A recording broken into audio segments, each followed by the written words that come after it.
Let's overanalyze the Terminator franchise.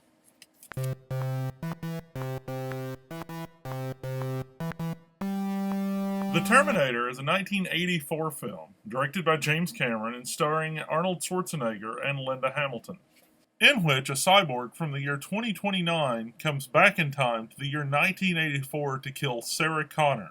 Sarah Connor is the mother of John Connor, the resistance leader in the future. John Connor also sends back someone from the future to stop the assassination, a Kyle Reese. That becomes very important to the plot of the movie and to the thesis of this video. Stop right there a second. First, let's talk about time travel in Hollywood films. In Hollywood films, there's essentially three types of time travel. There's what I like to call time tunnel style time travel, named so because of the Irwin Allen series of the 1960s, in which two scientists traveled through time trying to change things. Ultimately, they were unable to really do anything, though, because of what's called predestination paradox, in which if you go back in time and try to stop something, then that event wouldn't have happened for you to then travel back to stop. Then there's Back to the Future style time travel, which I could really do a whole series on overanalyzing. But essentially, if you go back in time and Back to the Future and alter something, it directly changes events in the future.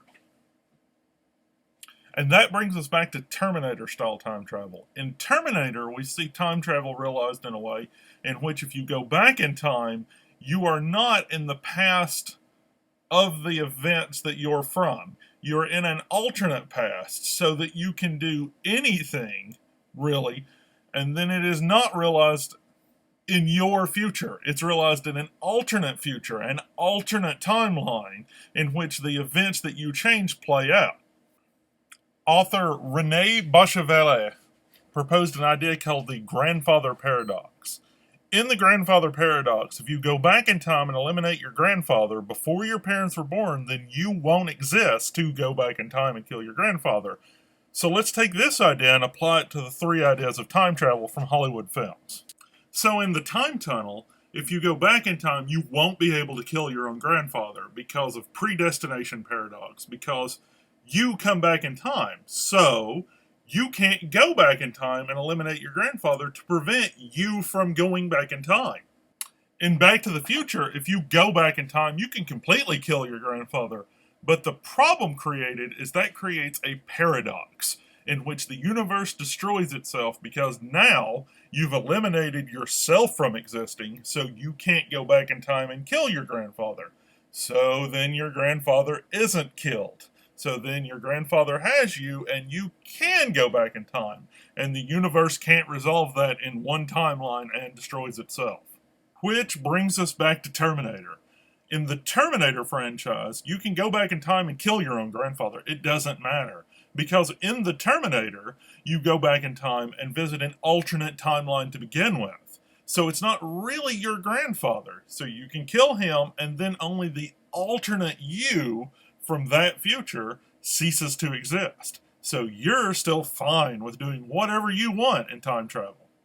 So, spoiler alert, if Kyle Reese comes back in time to stop the assassination of John Connor's mom before John is born, then goes on to actually become John's father, then in the Terminator, there's an original timeline which someone else is John Connor's father.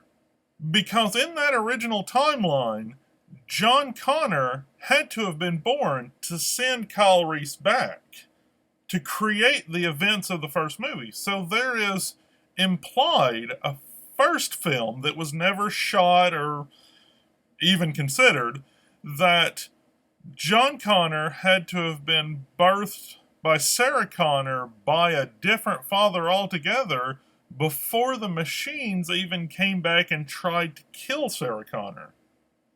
Or maybe I'm just overanalyzing it.